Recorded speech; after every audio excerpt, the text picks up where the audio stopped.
بخاری شریف میں حدیث ہے، قاضی ایاز مالکی رحمۃ اللہ علیہ نے بڑی تفصیل سے لکھی ہے، راوی حضرت انس بن مالک ہیں۔ ایک بندہ بڑی دور سے آیا نبی پاک صلی اللہ علیہ وسلم کی زیارت کے لیے، بڑی دور سے۔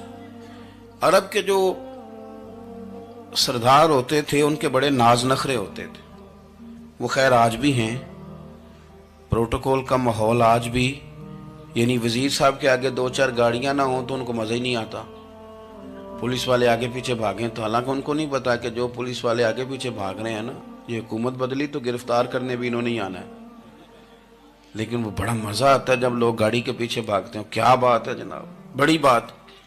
اور ہماری طبیعتوں میں پتہ نہیں کون سی، یہ پیسے پھینکنے والے دوست مجھ سے ناراض نہ ہو جائیں، لیکن میں اکثر سوچتا ہوں کہ یار یہ کس طرح کا کام ہے کہ پہلا کھلارنے پھر آپ اکٹھے کرنے، تو آپ کٹھے دے دیں جس کو دینے ہیں، ختم ہو جائے بات۔ یعنی وہ محفل میں نا گپ شپ ہو رہی ہوتی ہے، کٹھے کرنا لے پان دینا لے، کس چکر میں پڑ گئے۔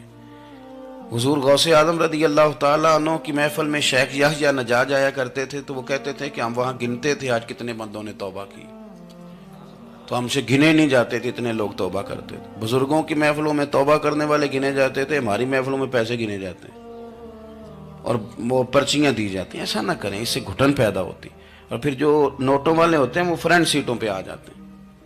بہت سارے غریب سوچتے ہیں کہ میرے پاس بھی اگر کرارے نوٹ ہوتے تو میں بھی آگے ہوتا۔ تو کم از کم یہ جو میلاد کی محافل ہیں ان میں تو سب کو ایک جیسا رہنے دیں، یہاں تو امیر غریب کا فرق نہ ہو، اس کو تو مہربانی کریں۔ تو نبی پاک صلی اللہ علیہ وسلم کی خدمت میں وہ شخص بڑی دور سے آیا، تو عرب کے بادشاہوں کا مزاج تھا، پروٹوکول بڑا چاہتے تھے، ان کا تو یہ طریقہ تھا کہ حکمرانی کرنی ہے جیسے بھی ہو۔ اگر کسی غلام نے دھوپ میں بندھا رہ گیا، اونٹ اور چھاؤں میں نہیں باندھا تو درے مارتے تھے، اور اگر اس نے کھول کے باندھ دیا تو پھر بھی مارتے تھے، کہتے تھے اتنا سیانا ہو گیا تو انہیں پوچھا ہی نہیں، خود بخود ہی باندھ دیا۔ وہ شخص حضور کی بارگاہ میں آیا اور بہت سارے لوگوں کے پاس کیونکہ وہ جاتا تھا اپنے سربراہ کا پیغام لے کے، تو وہ کانپ رہا ہے جب حضور کی بارگاہ میں گیا، ڈر رہا ہے۔ اب ذرا بات کو سمجھنا، نبی پاک صلی اللہ علیہ وسلم نے اس سے فرمایا کیوں ڈرتے ہو، سادہ آدمی ہے، دیہاتی ہے، بدو ہے۔ اللہ کے رسول نے تھپ کی دی، کیوں ڈرتے ہو؟ تو کہتے ہیں حضور مجھے آداب نہیں آتے اور مجھے ڈر آتا ہے، کوئی بات اگر ایسی ہو گئی، آپ مدینے کی حکومت کے سربراہ ہیں تو کہیں آپ ناراض نہ ہو جائیں۔ حضرت انس بن مالک فرماتے ہیں بات کہاں کی تھی، پہنچ کہاں گئی؟ جب اس نے یہ کہا نا کہ آپ تو حکومت کے سربراہ ہیں، کہیں کوئی غلطی نہ مجھ سے ہو جائے، تو نبی پاک کی آنکھوں میں آنسو آ گئے، حضور رونے لگے، اور نبی پاک صلی اللہ علیہ وسلم فرمانے لگے نہ بھائی، تو کسی حکومت کے سربراہ کے پاس نہیں آیا، نہ تو اس بیٹے کے پاس آیا ہے جس کی ماں گوشت کے خشک ٹکڑے کھا کے بھی گزارا کر لیتی۔ میں تو ایک غریب ماں کا بیٹا ہوں۔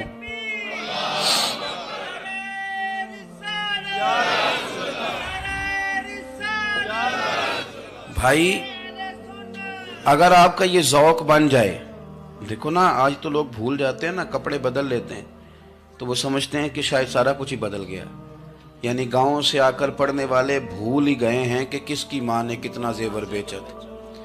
لوگ بھول جاتے ہیں چیزوں کو، اپنے ماضی کو یاد رکھیں، آپ لوگوں کے ساتھ پیار کریں، آپ لوگوں کو موقع دیں، آپ تھوڑی سی اور کوشش کریں اس شخص تک جانے کی جو آپ کو مایوس نظر آ رہا ہے، پریشان نظر آ رہا ہے۔ یہ ہمیں میلاد والے محبوب صلی اللہ علیہ وسلم نے درس دیا۔ ایک اور پہلو، حضور سید عالم صلی اللہ علیہ وسلم نے، ہمارے ہاں نا ابھی بھی برادری کی تقسیم ہے، ابھی بھی، اور کچھ میں نے ایسے کمزور لوگ بھی دیکھے، یہ اس طرح کی حرکتیں ہارے ہوئے لوگ کرتے ہیں، ہارے ہوئے لوگ جو اپنے آپ کو سمجھتے ہیں کہ میں کوئی بڑا آدمی ہوں۔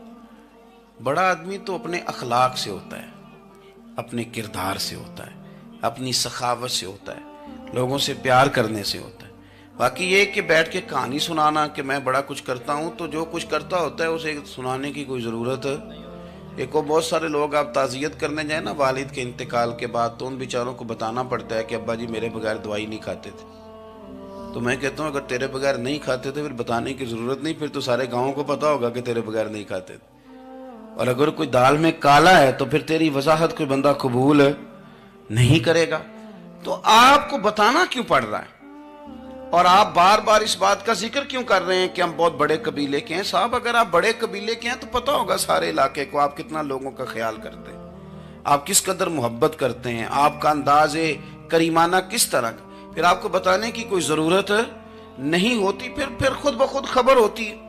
حضرت سیدنا ابو ذر غفاری رضی اللہ تعالیٰ عنہ، قبیلہ بنو غفار ایک بڑی شاخ تھی قبیلوں میں سے، جو لوگ اس زمانے میں مالدار قبیلوں سے تعلق رکھتے تھے ان میں سے ایک بڑا نام تھا۔ ساری زندگی چودراہٹ کی، لیکن میلاد ایک انقلاب کا نام ہے۔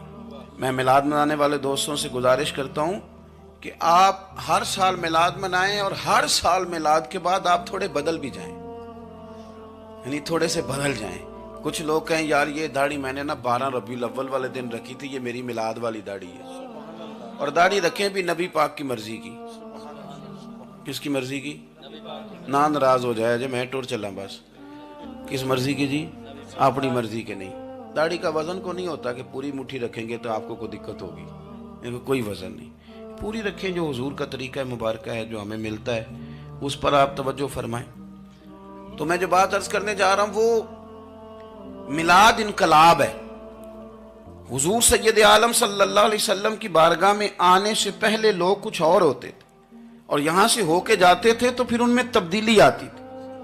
میں سارا دن کرامتیں سناؤں نا کسی کو اپنے پیر صاحب کی، اور اپنے گھر میں بھی کہ میرے حضرت بڑے، میرے استاد بڑے، لیکن بیوی کے ساتھ اگر میں ترش لہجے میں بات کروں گا تو وہ کہے گی یہ سکھاندے نے تینوں پیر صاحب، دوست کہیں گے یہ سکھاتے ہیں آپ، تو آپ کی کہانیاں نہیں چلتی، آپ کا کردار چلتا ہے۔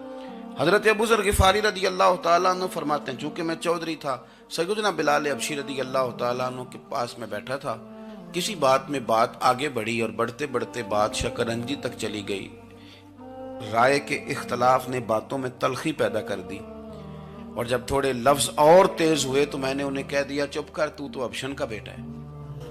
کس کے بیٹے تھے حضرت بلال؟ کہتے ہیں جب انہوں نے مجھے کہا تو میرا دل بڑا ٹوٹا، لیکن میں نے ارادہ کیا کہ میں نے حضور کی بارگاہ میں نہیں عرض کرنی، اب ہر بات کی ہم حضور کی بارگاہ میں شکایت کریں۔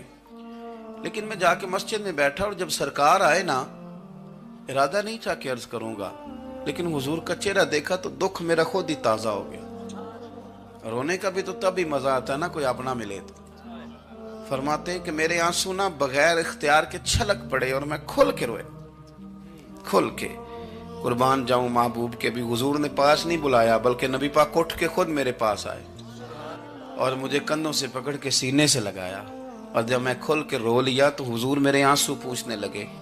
کچھ شعر ایسے ہوتے ہیں جو کسی نے کہے ہوتے ہیں، اور کہنے والا جو ہوتا ہے وہ صاحب حال ہوتا ہے، تو اس میں کچھ خوبصورتی زیادہ ہی ہو جاتی ہے۔ ایک پنجابی کے شاعر ہمارے گجرات میں گزرے، بزرگ تھے، ان کا ایک شعر ہے، وہ کہتے ہیں ایک واری میری آنکھیاں چوں اونا نے اتھرو پونجے سن، ایک واری میری آنکھیاں چوں اونا نے اتھرو پونجے سن، ہن تے چسکا پہ گیا رونے دا۔ ایک واری میری آنکھیاں چوں اونا نے اتھرو پونجے سن، ہن تے چسکا پہ گیا رونے دا، تے ہر ویلے آہو زاری دا۔ تو میں روز رونے لگا ہوں، مزہ ہی بڑا آیا ہے جب سے محبوب نے چپ کرانا شروع کیا۔ میرے عزیز، اور پھر حضرت بلال حبشی رضی اللہ تعالیٰ عنہ چونکہ حضور کے غلام تھے، اور انہیں پتہ تھا کہ سرکار میری ناز برداری کرتے ہیں، حضور نے چپ کرایا۔ فرمایا کیوں روتے ہو؟ تو عرض کرنے لگے یا رسول اللہ صلی اللہ علیہ وسلم، اگر میں ابشن کا بیٹا ہوں تو میری تو غلطی کوئی نہیں نا، یہ تو تقسیم اللہ کی ہے نا۔ الذی خلقک فسواک فعدلک فی ای صورت ما شاء رکبک، جس طرح وہ چاہتا ہے، جس کو چاہتا ہے اس طرح کی اس کی صورت بنا دیتا ہے۔ تو مجھے ابشن کا بیٹا کہا جاتا ہے، میری غلطی کیا ہے؟ حضرت بلال نے بھی نہیں بتایا کس نے کہا ہے، لیکن نبی پاک صلی اللہ علیہ وسلم نے کیا فرمایا؟ امام یوسف صالحی نے لکھا ہے، ذرا غور کرنا بات پر، تسلیاں لوگ اور رنگ میں بھی دیتے ہیں، پر یہ تسلی بڑی انوکھی ہے۔ حضور فرمانے لگے بلال اگر تو ابشن کا بیٹا ہے تو پریشان کیوں ہوتا ہے؟ کالے رنگ والی ماں کا بیٹا ہے تو پریشان کیوں ہوتا ہے اگر تیری والدہ کا رنگ کالا ہے تو؟ عرض کی حضور آپ کیا فرمانا چاہتے ہیں؟ تو سرکار فرمانے لگے میں 2 ماؤں کا بیٹا ہوں، ایک جناب آمنہ جنہوں نے مجھے پیدا کیا، اور ایک حضرت ام ایمن جنہوں نے میری پرورش کی، مجھے بڑا کیا۔ حضور فرمانے لگے میری ماں آمنہ کا رنگ گورا تھا اور میری ماں ام ایمن کا رنگ کالا ہے. تو فرمایا اگر تجھے کسی نے کالے رنگ والی ماں کا بیٹا کہا تو اسے کہہ دینا مدینے والے محبوب کے بھی تو ایک والدہ کا رنگ کالا ہے. تو کہہ دینا. حضرت بلال کہتے ہیں کہ وہ اس طرح کی تسلی تھی، طفل تسلیاں نہیں جس طرح کی ہمیں دی جاتی، وہ اس طرح کی خوبصورت تسلی تھی کہ اس کے بعد میرا دل ایسا ٹھنڈا ہوا، پھر کسی کا تانا نہیں رہا، پھر کسی کی تکلیف نہیں رہی. رسول پاک صلی اللہ تعالی علیہ وسلم نے یہ جو آج تقسیم ہے ہمارے ہاں اونچ نیچ کی، چھوٹے بڑے کی، ذات برادری کی، حضور فرماتے ہیں میں نے پاؤں کے نیچے رکھ کے کچل دی. اب اس کا کوئی سٹیٹس نہیں رہا، اب یہ کوئی معاملہ نہیں.